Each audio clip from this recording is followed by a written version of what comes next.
What exactly does decolonization even mean?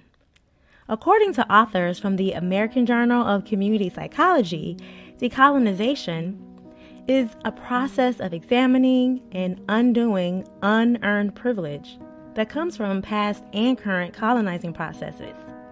And, as we learned from the 1619 Project, slavery and anti-blackness played central roles in shaping America's social fabric and all of its institutions to date. So, we must reckon with this colonial legacy. This source reminds us that the ancestral lands of indigenous people were colonized. So if we want to live out our institutional social missions, we have to actually name the source of discrimination, oppression, and power imbalances. And that is how the legacy of colonialism is at the root of it all. So what does decolonizing your practice even look like?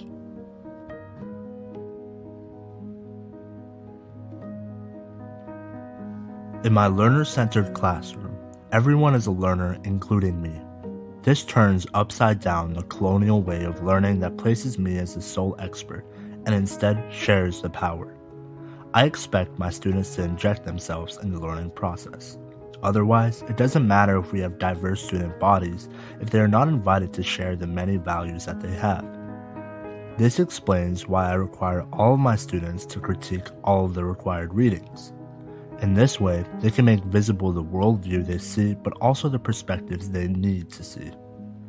This is important because it allows everyone to analyze the positions that we often normalize without questioning. In this way, we are intentionally bringing unheard voices to the center of our learning. On my syllabus, I explain why they are reading and citing historically excluded scholars of color and scholars who have non-Westernized views. I trust that decolonizing how we learn extends beyond the classroom.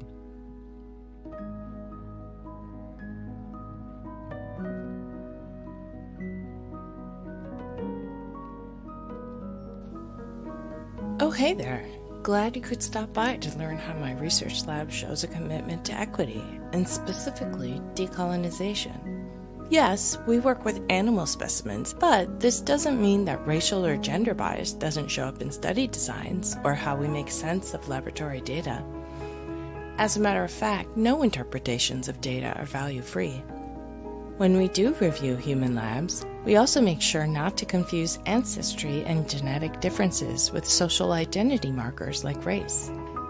This is incredibly important because science and medicine have historically been used to maintain the idea that race is biological and that racial differences could be seen in muscle mass, brain size, and kidney function.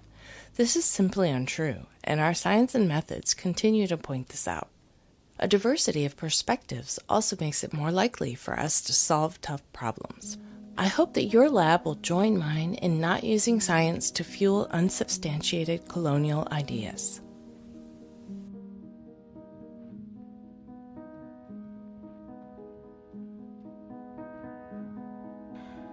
As an attending physician, it is so important to me that all of my trainees understand that they must be hyper-aware of what they say, do, and think in every clinical encounter for how it shapes the quality of care that our patients receive. When they only screen some patients, but not others for HIV, cancer, and COVID-19, this results in missed opportunities to prevent poor health outcomes later. We practice re-examining why they posed the questions they did, or even decided to skip others for patients on public insurance who are experiencing homelessness or don't speak English in the way they do. We know that bias is unavoidable, so remaining reflective and taking time to slow down and question every decision made to look for any assumptions that showed up is important for critiquing medical standards, typically based on white bodies and clinical operations designed to meet the experiences of middle-class patients. Throughout all of this, I extend grace to them and myself because decolonizing clinical practice is a long-term commitment, and one where unlearning colonial ideas will feel uneasy.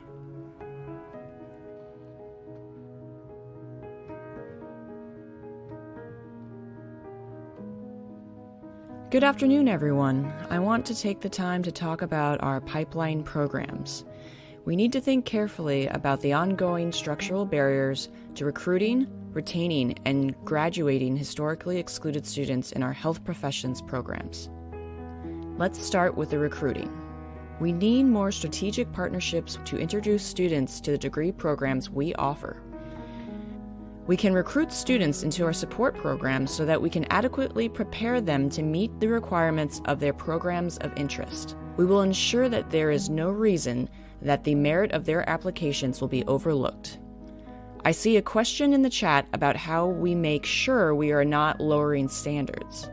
This is a perfect time to remind us all that the gap that our programs stand in is not one of personal doing, but one that is an unfair historical gap that cuts across generations of students from low-resource schools and neighborhoods. Shifting the narrative is one way to decolonize the way we frame the aim and intent of our programs to deliberately function on the root causes of educational disparities we see.